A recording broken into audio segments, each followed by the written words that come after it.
रजा library की किताबें जिस तरह सेल्फ में रहते समय एक दूसरे से लड़ती नहीं है, श्रीमद् भागवत गीता की बगल में कुरान पाक बैठ जाती है, उसी तरह से हिंदी और उर्दू को एक साथ पास बैठना ही पड़ेगा। तभी इस मुल्क की राह है। इस मजमे में, इस महफिल में ये जो हजारों लोग पीछे तक बैठे हैं और जो लाखों लोग सुन रहे हैं, जिनमें प्रथम नागरिक से लेकर आखिरी आदमी जो मेरा दोस्त कुर्सियों का इंतजाम कर रहा है, इस देश में कोई आदमी ऐसा नहीं है जो 5 वाक्य पूरे ऐसे बोल के दिखाए जिसमें एक उर्दू लफ्ज ना हो। उर्दू सबकी है। अब किसी के लिए माँ है, किसी के लिए मौसी है, तो मौसी का मतलब क्या है? मासी का मतलब ही मासी ही है, जो माँ जैसी ही है। और ये हिंदी वालों को भी समझना पड़ेगा। देखो रामपुर वालों, बुरा मानना मत, ये सब सियासतदान बैठे हैं, इनकी अपनी अपनी सोच है, इनके अपने एजेंडे हैं। ये 5 साल 10 साल 20 साल के हैं, लेकिन जबानें हजारों हजार साल की हैं। आदाब, नमस्कार। मैं वसीम अख्तर और आप देख रहे हैं द लीडर हिंदी। शाम ढलती गई, रात चढ़ती गई। सुबह से पहले भारी मजमे को सब कुछ मिल चुका था जिसमें डूबने का मकसद लेकर वो आए थे। लफ्ज़ों की रिमझिम बरसात होती रही और किस्सों पर किस्से जुबां पर आते चले गए। कभी गज़ल के शेर तो कभी कविता की पंक्तियां फिजा में तालियों के गूंजने की वजह बनती रहीं। एक तरफ युवा किस्सा को दास्तान गोई का बड़ा नाम हिमांशु वाजपेयी थे, तो दूसरी तरफ कवि सम्मेलन और मुशायरों की धड़कन डॉक्टर कुमार विश्वास। मौका था दर लाइब्रेरी के 250 साल के जश्न में अपनी तरह के पहले और बेहद यादगार कार्यक्रम का। उर्दू को नज़रअंदाज किए जाने की बात आई तो कुमार विश्वास ने कार्यक्रम के अपार जनसमूह और पूरे देश के लोगों को चैलेंज किया कि 5 ऐसे वाक्य बोलकर दिखा दें जिसमें उर्दू का एक भी अल्फाज नहीं आए। वो यही नहीं रुके, उर्दू सबकी है, किसी की माँ और किसी के लिए मासी यानी मौसी। नई नस्लों को इसे समझना और महसूस करना पड़ेगा। नीचे अग्रिम पंक्ति में सब सियासतदान बैठे हैं, इनकी अपनी अपनी सोच और एजेंडे हैं। इनका वक्त 5 साल 10 साल या 20 साल है, लेकिन ज़माने हज़ारों साल के हैं। अपनी बात को स्पष्ट करने के लिए किताबों से भरी अलमारी की मिसाल दी। कहा एक अलमारी में रहने के बाद किताबें नहीं लड़ती।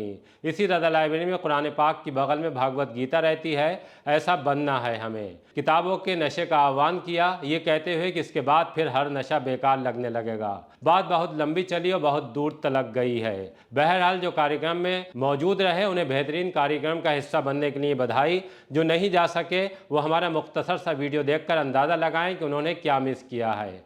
कमेंट्स करके हमें अपने एहसास से ज़रूर वाकिफ़ कराएं। निस्बत से लोग उर्दू को मुसलमान समझ लेते हैं। क्या बात। इसी रामपुर का शेर है, मुझे अचानक ख्याल आया ये रामपुर का शेर है। तो ये जो एक बीच में लकीर खींचने की जो गुंजाइश है, ये हमारा आपका काम है कि हम इसे मिटाएं। और मैं इसके लिए बहुत ही शुक्रगुजार हूँ आज की शाम की महफिल का, विशेष रूप से आयोजकों का, विशेष रूप से हमारे मंडलायुक्त का, मेरे छोटे भाई आकाश का जो यहाँ से प्रतिनिधि है, कि ये मेरा कवि सम्मेलन मुशायरा भी करा सकते थे, ये मेरा सोलो कार्यक्रम भी करा सकते थे। और मैंने इनसे कहा भी कि मैं बातचीत क्या करूँगा, तो इन सब ने ये कहा कि हम चाहते हैं कि आपकी बात के माध्यम से पूरे रामपुर की जो जनता आई है उस तक मैसेज जाए, उस तक ये बात जाए कि रज़ा लाइब्रेरी की किताबें जिस तरह सेल्फ में रहते समय एक दूसरे से लड़ती नहीं है, श्रीमद् भागवत गीता की बगल में कुरान पाक बैठ जाती है, उसी तरह से हिंदी और उर्दू को एक साथ पास बैठना ही पड़ेगा। तभी इस मुल्क की राह है। मुझे ये बताएं यहीं पर कि हिंदी, और क्योंकि आप सिर्फ रामपुर वाले नहीं सुनते हैं, आपको तो आपकी बात ऐसी है कि पूरे देश में और पूरी दुनिया में सुनी जाती है और आप एक असर रखते हैं ख़ास तौर पर नौजवानों पर। तब मैं आपसे ये सवाल पूछता हूँ कि आपके अनुसार एक तो काम वो है जो आपने कवि सम्मेलनों के माध्यम से किया, मंचों के माध्यम से, व्यवहारिक तौर पर हिंदी और उर्दू को और करीब लाने के लिए उस परंपरा को और क्या चीज़ें की जा सकती हैं जिसमें हम सब लोग भागीदार हो सकते हैं, जो सुन रहे हैं आपको वो भी, जो कभी नहीं भी। मैं सदा बोलता हूँ, देखिए मैं शुद्ध हिंदी का विद्यार्थी हूँ, विज्ञान से हिंदी में आया हूँ। मेरे पिताजी संस्कृत की परंपरा के आचार्य रहे, प्रोफेसर एंड हेड रिटायर हुए हैं। लेकिन इस मजमे में, इस महफिल में ये जो हजारों लोग पीछे तक बैठे हैं और जो लाखों लोग सुन रहे हैं, जिनमें प्रथम नागरिक से लेकर आखिरी आदमी जो मेरा दोस्त कुर्सियों का इंतजाम कर रहा है, इस देश में कोई आदमी ऐसा नहीं है जो 5 वाक्य पूरे ऐसे बोल के दिखाए जिसमें एक उर्दू लफ्ज ना हो। एक आदमी नहीं। तो ये सोचना पड़ेगा दोनों को कि फिराक गोरखपुरी हो, चकबस्त हो, है अनासिर में ज़हूर तरतीब, मौत क्या है इस मिर्जा का परेशान होना, या मदन मोहन दानिश हो, या दिनेश रघुवंशी हो, या बिल्कुल पड़ोस का नया लड़का चिराग शर्मा हो, उर्दू सबकी है। अब किसी के लिए माँ है, किसी के लिए मौसी है, किसी की माँ है, किसी के लिए मौसी है। तो मौसी का मतलब क्या है? मासी का मतलब ही मासी ही है, जो माँ जैसी ही है। और ये हिंदी वालों को भी समझना पड़ेगा। मेरी अपने अपने राम जो राम कथा होती है, उसमें मेरे ख्याल से तीनों दिन उर्दू में जीने वाले इस्लाम मतावलंबियों की लिखी हुई कविताओं का जिक्र होता है। और अपने अपने श्याम तो कृष्ण तो बिना उनके चल ही नहीं सकता, रस खान के और बिना ताज बीबी के, उन दोनों के हिसाब से चलता है। तो मुझे लगता है कि नई नस्लों को ये समझना पड़ेगा, उर्दू के मुशायरों को थोड़ा और स्वागत करने योग्य होना पड़ेगा, उन्हें बाहें खोलनी पड़ेंगी। हिंदी के कवि सम्मेलनों को उर्दू के शायरों के लिए और बाहें खोलनी पड़ेंगी। क्योंकि देखो रामपुर वालों, बुरा मानना मत, ये सब सियासतदान बैठे हैं, इनकी अपनी अपनी सोच है, इनके अपने एजेंडे हैं। ये 5 साल 10 साल 20 साल के हैं, लेकिन जबानें हजारों हजार साल की हैं। ये सब तुम पर हम पर निर्भर करें। इसमें मेरी खुश नसीबी ये है कि मुझे दोनों तरफ के लोग पसंद करते हैं, और इससे बड़ी खुशनसीबी जिस पर शायद तालियां मिले, एक तो यह है कि दोनों तरफ के लोग पसंद करते हैं, और इससे बड़ी खुशनसीबी है कि दोनों तरफ के जाहिल मुझसे नफरत करते हैं। ये दूसरी बड़ी खुशनसीबी है, जिसको मैं अपना एक पदक मानता हूँ। जिससे यारी है उससे यारी है, नाव कागज की छोड़ दी मैंने, अब समंदर की जिम्मेदारी है। हाँ। इसमें एक बात और भी है मंजू, हम जो वक्त जी रहे हैं रामपुर के हमारे दोस्तों के साथ, ये डिजिटल हिस्ट्री बन रहा है।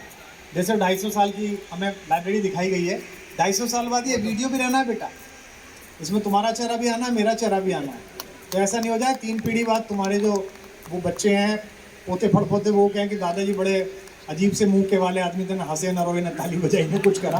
तो तारीख अपनी भी सही करते रहना। क्या बात है। अच्छा, मुझे चूंकि अब यहीं से बात को दूसरे रंग में ले चलते हैं, आमतौर पर ये माना जाता है कि जो मंच पर लोग होते हैं, ख़ास तौर पे शायर और कवि, इनका सेंस ऑफ ह्यूमर, इनका विट बड़ा ज़बरदस्त होता है। तमाम किस्से लतीफ़ों की किताबें बाकायदा छपी हैं, और आप भी बहुत मशहूर हैं अपने विटी जवाबों के लिए, हाजिर जवाबी के लिए। तो कुछ किस्से वहीं से हम लोग अगर साझा कर पाएँ आपके अपने तजुर्बे से, चूँकि आप निज़ामत में भी फ़राइज़ वो भी अंजाम देते हैं। इसके लिए क्या ज़रूरी है? इसके लिए ज़रूरी है फ्री। चुटकुला क्या है, विट क्या है, ये जो आप बोल देते हैं कोई, ये ठहाका क्या है? ये सबसे पहले आपके फ्रस्ट्रेशन और कॉम्प्लेक्स लेस होने का एक सबूत है। अगर अंदर फ्रस्ट्रेशन है, बात करते समय, जैसे परसों ही मैं एक सम्मेलन में था, बड़ौत एक जगह है उत्तर प्रदेश में, करीब 50-60 हज़ार लोग आते हैं, सामने गांव के लोग आके बैठ जाते हैं। उनमें एक लड़की कविता पढ़ रही थी, एक कवियत्री। अब हमारे यहाँ कवित्रियाँ थोड़ी बहुत शरारत कर लेती हैं, जरा जनता से कुछ बातचीत कर लेती हैं। तो उनमें एक ताऊ जी थे, वो सामने से आए, तो वो लड़की के मुंह से निकल गया कि वो भाभी जी को लेके आए हो। तो अब वो ऐसा माहौल मौसम था कि मुझे उस बुजुर्ग आदमी की भी इज्जत की दाव रखनी थी, और मुझे प्रोग्राम भी चलाना था, और मुंह के आगे माइक था। तो इधर उसने बोला कि भाभी जी को मतलब भाभी जी को लेके आए हो क्या, और इधर दूसरे सेकंड में मैंने मुंह से बोला कि नहीं, लेके जाएंगे यार।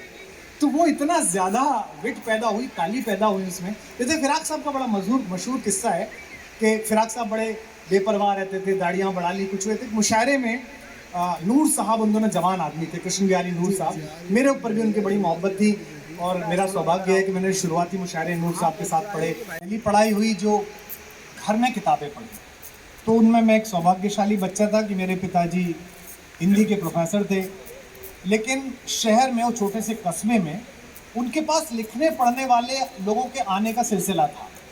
मतलब अगर सुबह जगपाल सिंह सरोज आ रहे हैं, जो ये मुक्तक जिनकी बड़ी मशहूर की, पूरे मुशायरों में मैंने पढ़ कर की, देख पाल की जिस दुल्हन की, बह गया हर एक बराती, जिसके द्वार उठेगा घूंघट, जाने उस पर क्या बीतेगी। और इसका अगला मिसरा है कि जिसके द्वार उठेगा घूंघट, जाने उस पर क्या बीतेगी, एक रोज सपने में छू कर तन मन चंदन बन कर डाला, जो हर रोज छुआ जाएगा उस पागल पर क्या बीतेगी। क्या बात। तो वो एक छोटे से स्कूल में पढ़ाते थे, और मेरे पिताजी प्रोफेसर थे, तो वो गुरुजी कहते थे, आते थे। तो अगर वो आते थे तो एहसान चाचा भी आते थे, एहसान आधीन भी आते थे कि कितने अरमान लिए बैठी है आंचल के तले, उसकी तस्वीर कलेजे को हिला देती है, शराबी बाप को जब कोई लाडली बेटी जवानी बेच के 2 घूंट पिला देती है। क्या ऐसे अशार कहने वाले, या साहिल के तमाशाई है डूबने वाले पर अफसोस तो करते हैं, इमदाद नहीं करते। तो और राजेंद्र सिंह सरदार जी, राजेंद्र चाचा जी, वो भी आते थे जो खालसा पंथ की हिस्ट्री सुनाते थे। पढ़नी चाहिए, लेटेस्ट पढ़नी चाहिए। नटवर सिंह की किताब आई है अभी, one life is not enough. अगर आपको विदेश नीति के बारे में जानना है तो आपको पढ़नी चाहिए। दौलत साहब की किताब आई है, वो पढ़नी चाहिए। तो किताब तो देखिए नशा है, जिसको उस कागज की महक का नशा हो जाए ना, वो जो है अंदर चित्र बना हुआ है, फिर जुलेखा ने नींद भर सोई जब से यूसुफ को ख्वाब में देखा।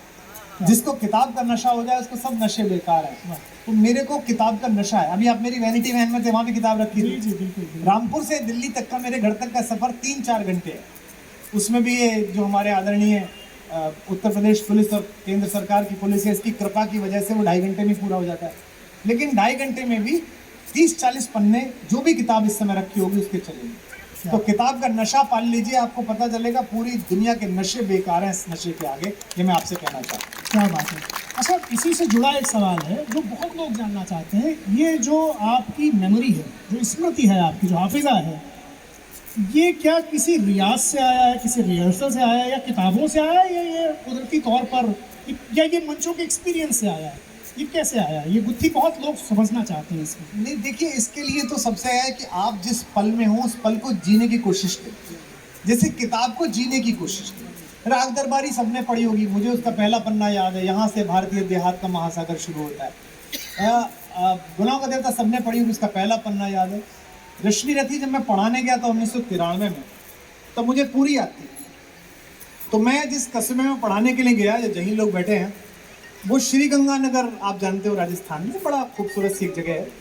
वहाँ पंजाबी लोग रहते हैं। तो उनकी 6 फुट और 5 फुट 8 इंच की लड़कियाँ, एकदम मतलब बड़ा खूबसूरत खूबसूरत चेहरे। और मैं तो दिल्ली से गया था, और जितना आज हूँ उसका भी 1/4 था। मतलब तेज हवा चले तो पैन पकड़ना पड़े ताकि उड़ ना जाए। तो मैं जब क्लास में गया तो मैंने पूछा लड़कों से कि क्या चल रहा है, तो बोले रश्मि रथी चल रहा है सर। तो मुझे पता था कि क्लास पर जो इम्प्रेशन है, जो यहाँ बच्चे स्कूल टीचिंग में, यूनिवर्सिटी टीचिंग में, यूजीसी के नेट कर रहे हैं, उनको मैं गुर बता रहा हूँ, क्योंकि 17 साल पढ़ाया है। अगर आपको विषय आता है, वो जो लड़का क्लास में सबसे पीछे बैठा है, जो बिल्कुल पढ़ता लिखता नहीं, उसे विषय नहीं पता, पर 1 घंटे के अंदर उसे पता चल जाता है कि गुरुजी को पता है कि नहीं पता। और अगर गुरुजी को पता है, बदमाश से बदमाश लड़का आपके पैर छुएगा। और आप कितने भी ब्रांडेड कपड़े पहन लो, अगर उसे लग जाए कि गुरुजी फेंक रहे हैं ना, नहीं पता, तो वो आपकी इज्जत नहीं करेगा। इकबाल बुलंद रहना चाहिए मतलब। तो मैंने कहा कि क्या चल रहा है, तो उन्होंने मुझसे कहा कि साहब वो कर्ण का और अर्जुन के युद्ध का प्रसंग चल रहा है। तो आगे एक बच्ची जो बैठी थी BF सेकेंड ईयर में, उसने किताब मुझे दी। तो वो 3 बच्चियाँ एक डेस्क पर थीं, उनके पास 2 किताबें थीं। तो एक किताब उसने बीच में रख ली एक बच्ची ने, और दोनों उस पर झुकने लगी। तो मैंने कहा नहीं बेटा आप लोग रखो, जबकि मैं खुद ही 21 साल का था। हो सकता है वो बच्ची 19 साल की रही हो, मैं उसे बेटा कह रहा था, पर मैं जानता था कि मैं जिस पद पर हूँ उसमें अगर मेरे बराबर की हुई तो भी बेटा ही कहना है, और बेटा मानना भी है। ये मेरी संस्कृति है, मेरा संस्कार है, मेरा भारत है। तो मैंने कहा बेटा रख लीजिए। तो वो बड़े उसमें मुस्कुराई कि अब क्या पढ़ाएगा। तो वो प्रसंग चल रहा था, तो मैंने कहा पढ़ना शुरू करिए, और मैंने पढ़ाना शुरू कर दिया।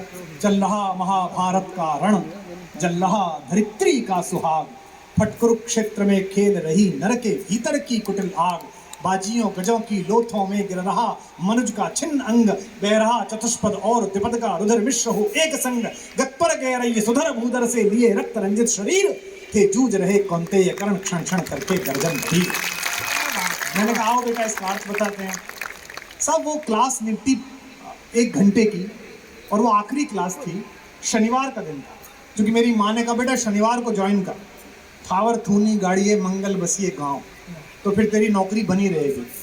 उसके बाद मैं मंडे को जब क्लास पढ़ाने के लिए गया, मैं धर्मशाला में ठहरा हुआ था, तो रास्ते में मेरे साथ एक प्रोफेसर थे जो पुराने थे। 5-6 बच्चों ने आकर पैर छुए, गुरुजी प्रणाम, गुरुजी नमस्ते। तो मुझसे बोले अरे आप तो परसों आए थे, एक ही क्लास पढ़ाई। तो मैंने उनसे कहा कि पता नहीं क्या हुआ। बाद में पता चला कि ये बात उस छोटे से कस्बे में फैल गई कि दिल्ली से एक गुरुजी आया है, उसे पूरी किताब याद है।